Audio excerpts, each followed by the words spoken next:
Assalamualaikum warahmatullahi wabarakatuh.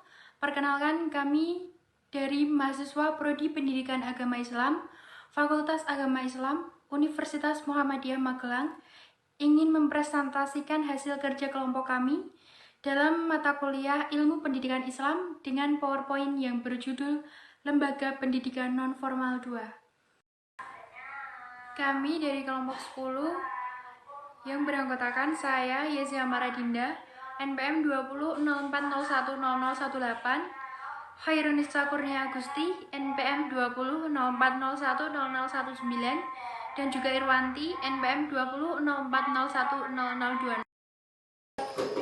Apa yang kalian ketahui tentang pendidikan non-formal? Nah, pendidikan non-formal adalah jalur pendidikan di luar pendidikan formal yang dapat dilaksanakan secara terstruktur dan berjenjang.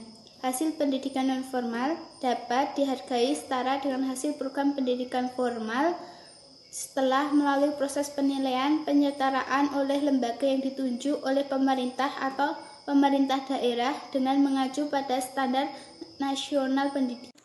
Pendidikan agama di madrasah diniyah. Pengertian madrasah diniyah. Madrasah diniyah dalam hal itu dipandang sebagai lembaga pendidikan keagamaan klasikal jalur luar sekolah bagi murid-murid sekolah umum. Berdasarkan Undang-Undang Pendidikan dan Peraturan Pemerintah, madrasah diniyah adalah bagian terpadu dari pendidikan nasional untuk memenuhi hasrat masyarakat tentang pendidikan agama.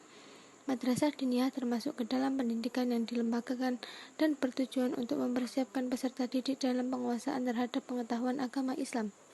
Ciri-ciri madrasah diniyah. 1. Madrasah diniyah merupakan pelengkap dari pendidikan formal. 2. Madrasah diniyah merupakan spesifikasi sesuai dengan kebutuhan dan tidak memerlukan syarat yang ketat serta dapat diselenggarakan di mana saja. 3. Madrasah diniyah tidak dibagi atas jenjang atau kelas-kelas secara ketat. 4. Madrasah diniyah dalam materinya bersifat praktis dan khusus. 5. Madrasah diniyah waktunya relatif singkat dan warga didiknya tidak harus sama. 6. Madrasah diniyah mempunyai metode pengajaran yang bermacam-macam. Tujuan madrasah diniyah: 1. Melayani warga belajar dapat tumbuh dan berkembang sedini mungkin dan sepanjang hayatnya guna meningkatkan martabat dan mutu kehidupannya.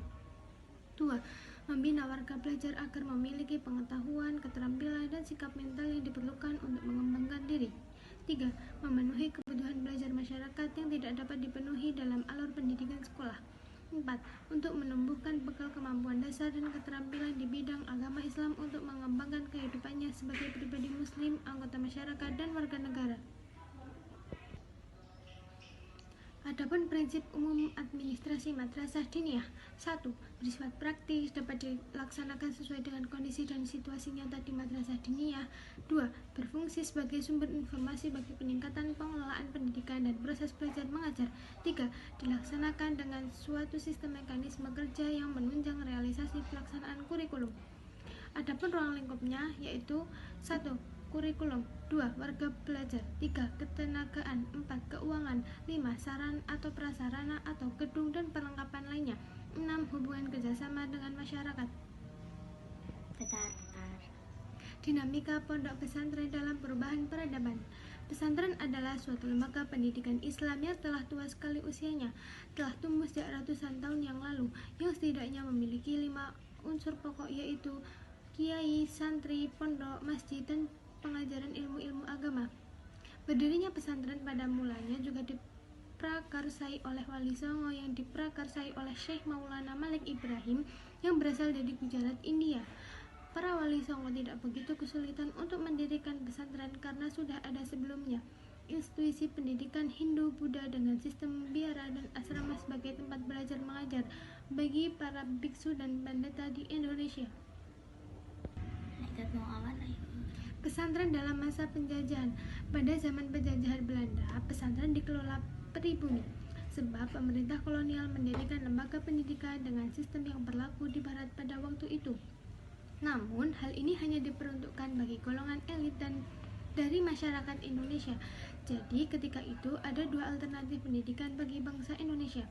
Seiring dengan perkembangan sekolah-sekolah barat modern yang mulai menjamah Sebagian masyarakat Indonesia, pesantren pun tampaknya mengalami perkembangan yang bersifat kualitatif, meskipun ruang geraknya senantiasa diawasi dan dibatasi.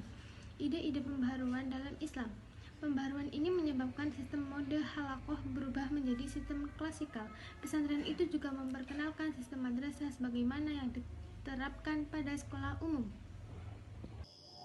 Pertumbuhan dan perkembangan dalam masa kemerdekaan. Sejak masa kebangkitan nasional sampai dengan perjuangan mempertahankan kemerdekaan Republik Indonesia, pesantren senantiasa tampil dan telah mampu berpartisipasi secara aktif. Ki Hajar Dewantara yang pertama menyatakan bahwa pondok pesantren merupakan dasar pendidikan nasional karena sesuai dan selaras dengan jiwa dan kepribadian bangsa Indonesia.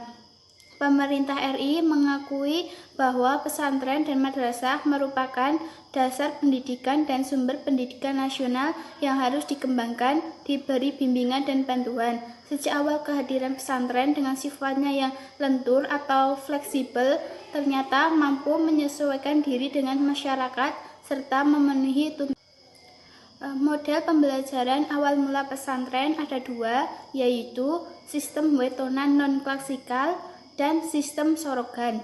Sistem wetonan non-klasikal adalah pengajian yang dilakukan oleh seorang kiai yang diikuti oleh santrinya dengan tidak ada batas umur atau ukuran tingkat dalam sistem ini.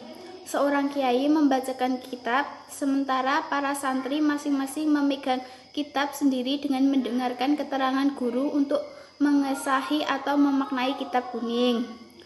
Sistem sorogan yaitu pengajian dilakukan satu persatu, di mana seorang santri maju satu persatu membaca kitab di hadapan kiai untuk dikoreksi kebenarannya.